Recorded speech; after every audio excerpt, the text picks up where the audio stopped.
उसका साथ वाली पॉलिटिक्स के बाद अब बात करते हैं मुंबई में आई बेरोजगारी वाली बात। मुंबई में आई बेरोजगारी वाली बाढ़ की। सोचिए, यह तस्वीर देश के बेरोजगार युवा शक्ति की हम आपको दिखाने। किसी देश की युवा आबादी उसके विकास की करेंसी होती है।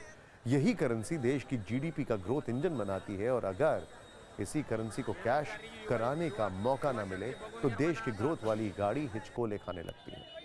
शायद हाथ में डिग्री के कागज लिए बेरोजगारों की ऐसी ही भीड़ को देखकर मशहूर शायद राहत इंदौरी ने लिखा होगा कि कॉलेज के सब बच्चे चुप हैं, कागज की एक नाव लिए चारों तरफ दरिया की सूरत फैली हुई बेकारी और मारामारी की तस्वीर मुंबई एयरपोर्ट से आई है, जहां टर्मिनल मैनेजर से लेकर हेल्पर और लोडर जैसे पदों के लिए एयर इंडिया ने 2488 पदों पर भर्ती निकाली। इनमें से सबसे ज्यादा 1802 पद हेल्पर लोडर के लिए थे, जिनके लिए 16 जुलाई को वॉक इन इंटरव्यू रखा गया था। लोडर यानी प्लेन में सामान चढ़ाने उतारने के साथ बैगेज बेल्ट और रैंप ट्रैक्टर चलाने का काम करने वाले कर्मचारी। अब सोचिए, अनुमान के अनुसार 1802 पदों के लिए करीब 25,000 अभ्यर्थी, जिनमें बीबीए, एमबीए, एमकॉम जैसे डिग्री धारक भी शामिल थे, वॉक इन इंटरव्यू के लिए पहुंच जाते हैं। 1802 सीटों के लिए 25,000 अभ्यर्थियों का मतलब है कि करीब हर एक पद के लिए आवेदन करने वाले 14 युवा वहां पहुंचे थे। बेरोजगारी की ऐसी बाढ़ देखकर एयर इंडिया मुंबई प्रबंधन के हाथ पांव फूल गए। मौके पर भगदड़ जैसी स्थिति पैदा हो गई। हालात को देखते हुए एयर इंडिया को ऑफिस बंद करना पड़ा। इसका मतलब जानते हैं आप? इसका मतलब कि ये जो रियलिटी टेस्ट था, इसका अंदाजा किसी को नहीं था वहां पर, और जब उनको नहीं था तो इनके ऊपर वाले लोगों को कैसे होगा। पुलिस को बुलाना पड़ गया यहां पर ताकि भीड़ को दफ्तर से हटाया जा सके। एयर इंडिया में हेल्पर लोडर के पद के लिए 16 जुलाई यानी मंगलवार को वॉक इन इंटरव्यू रखा गया था। वैकेंसी लोडर के 1802 पदों के लिए थी। लोडर का मुख्य काम प्लेन में लगेज और खाने पीने के सामान को पहुंचाना है। आवेदक के लिए न्यूनतम शिक्षा 10वीं पास और उम्र 23 वर्ष की सीमा जो है उसकी तय की गई थी।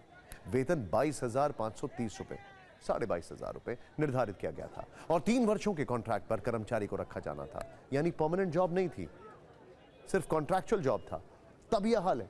एयर इंडिया प्रबंधन को उम्मीद नहीं थी कि 1802 पदों के लिए इतनी संख्या में युवाओं की भीड़ वहां पर पहुंच जाएगी। नौकरी की आस में बुल्ढाना, नासिक, सतारा और राजस्थान तक से युवा मुंबई पहुंचे, और वो भी तब जब वहां पर भयंकर बारिश चल रही है, मौसम खराब है। इसके बावजूद हालांकि लोडर की नौकरी के लिए युवाओं की भारी भरकम भीड़ को देखकर ऑफिस बंद हो गया। अभ्यर्थियों को बैरंग लौटना पड़ा।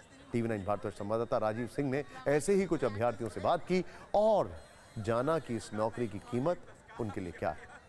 आप नेताओं की बात तो अक्सर सुनते रहते हैं, आज युवाओं की बात भी सुनकर देखते हैं।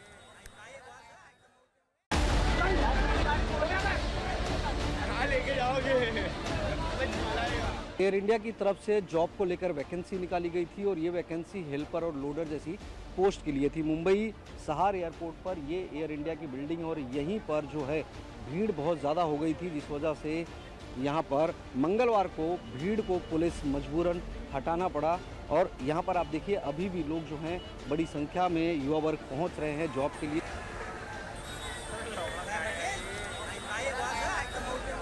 लोगों को लगता है कि जॉब मिलेगी? जॉब तो लेकिन मिल सकती नहीं, लेकिन ज़्यादा लोग भीड़ ज़्यादा हो गई थी, इसीलिए तो कोई दिक्कत आ गई कल, इसीलिए आज बुलाए थे।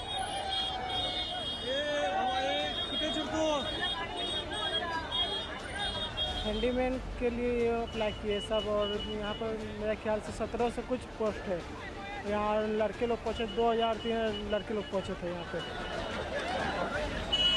में भर्ती चालू है तो बंद ही हो गया है, फॉर्म ही नहीं सबमिट किया। फॉर्म भी नहीं दे रहे हैं? हाँ। कितनी वैकेंसी थी, और आप अकेले आए हैं या कल बहुत मंगलवार को बहुत ज़्यादा खराब थी? कल लास्ट डेट थी हैंडीमैन के लिए।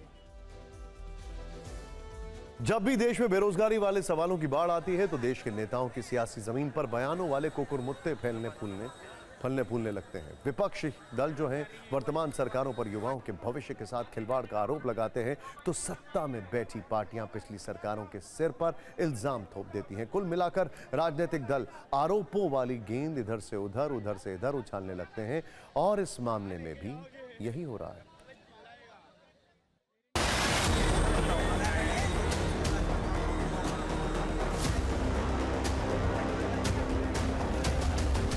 एक सार्वत्रिक सभी पार्टी की ओर से प्रयासों की आवश्यकता है। हम प्रयास कर रहे हैं, उसी प्रयासों के कारण सबसे अधिक इंडस्ट्रीज महाराष्ट्र में आई, सबसे अधिक इन्वेस्टमेंट महाराष्ट्र की भूमि पर आई। ये इन्वेस्टमेंट लाने का, इंडस्ट्री लाने का क्या कारण है? इनके हाथों को काम मिले, यही कारण है ना।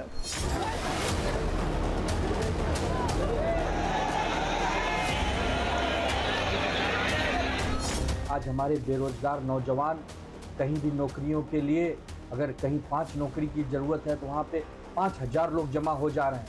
आपके कुकर्मों की वजह से, आपके जुमले के वादों की वजह से विकास आघाड़ी ये सारे वादे पूरे करेगी जो नौजवान चाहता है। आप तो केवल जुमलेबाजी करें। बेरोजगारी जैसे मुद्दों पर नेताओं की बयानबाजी बहुत पुरानी है, नई नहीं है ये। क्योंकि मुंबई जैसे बेरोजगार युवाओं की भीड़ भी देश के लिए नई नहीं है। इससे करीब हफ्ते भर पहले गुजरात के भरूच जिले में 10 पदों के लिए वैकेंसी के लिए हजारों आवेदक पहुंच गए थे। प्राइवेट फर्म की तरफ से 10 पदों पर निकाली गई नौकरी के लिए लगभग 1800 कैंडिडेट आए थे। भीड़ इतनी ज्यादा थी कि ऑफिस के एंट्री गेट पर के रैंप पर रेलिंग ही गिर गई। यहां भी स्थिति भगदड़ जैसी ही थी। मुंबई हो या गुजरात, अगर फिक्र के लेंस से भारत में रोजगार के आंकड़ों की बात करें तो स्थिति अच्छी नहीं है। फिलहाल भारत में बेरोजगारी दर 9.2% है। ध्यान से देखिएगा ये फैक्ट्स, 9.2% है, जो कि काफी चिंताजनक है। भारत में लगभग 52% युवा रोजगार योग्य है। यह आंकड़ा 2023 में 47% था, यानी मामूली सुधार हुआ। 2022 में कुल बेरोजगार युवाओं में से 65.7% के पास उच्च शिक्षा थी, जबकि वर्ष 2000 में यह आंकड़ा 35.2% था। इससे यह भी पता चलता है कि उच्च शिक्षा के बावजूद रोजगार के अवसर सीमित हैं। भारत में बेरोजगारी एक बड़ी समस्या है, लेकिन यह समस्या इसलिए और बड़ी हो जाती है क्योंकि स्किल्ड यानी कुशल युवाओं की भारी कमी है। उद्योगों की मांग और युवाओं के पास जो कौशल है उसमें एक बड़ा अंतर है। उदाहरण के लिए machine learning engineer, data scientist और डेटा आर्किटेक्ट जैसे महत्वपूर्ण भूमिकाओं में स्किल्ड युवाओं की भारी कमी है। यह आंकड़ा 60% के आसपास है और 60% से 73% तक की कमी है। यानी जिस स्तर की कुशलता वाला युवा चाहिए वो आसानी से मिल ही नहीं रहा है। वर्ष 2023 में द फाइनेंशियल एक्सप्रेस में छपी टीम लीज सर्विस की एक रिपोर्ट के मुताबिक देश में 15 करोड़ स्किल्ड युवाओं की कमी थी। सिर्फ कंस्ट्रक्शन सेक्टर में ही करीब 3 crore 30 lakh skilled work force की कमी है, जबकि ट्रांसपोर्ट सेक्टर में कम से कम 1 करोड़ 80 लाख स्किल्ड युवाओं की जरूरत है। 2022 की एक रिपोर्ट के मुताबिक केवल 2% युवाओं के पास औपचारिक व्यावसायिक प्रशिक्षण है और केवल 9% के पास गैर औपचारिक व्यावसायिक प्रशिक्षण है। यानी ज्यादातर युवाओं के पास उद्योगों की मांग के अनुसार आवश्यक कौशल या हुनर नहीं। भारत में करीब 65% ऐसी आबादी है जिसकी उम्र 35 वर्ष से कम है। दुनिया में सबसे ज्यादा युवा भारत में ही है। भारत के पास युवा आबादी वाला प्रीमियम है। अगर इस युवा आबादी का सही तरीके से इस्तेमाल नहीं होगा तो देश इकोनॉमिक सुपर पावर बनने की रेस में पिछड़ जाएगा। देश का भला नहीं होगा। जर्मनी, जापान और चीन जैसे देश इस समय वर्किंग पॉपुलेशन की कमी के मैनेजमेंट से जूझ रहे हैं। देश के विकास में कामकाजी आबादी का सबसे बड़ा योगदान होता है। ऐसी स्थिति में अगर भारत के इन युवाओं के पास काम नहीं होगा तो ये क्या करेंगे? वैसे मुंबई में बेरोजगारों की जिस तस्वीर को देखकर आप चिंतित होंगे, हमारे नेताओं को ऐसी तस्वीर सिर्फ रैलियों में देखने की आदत है।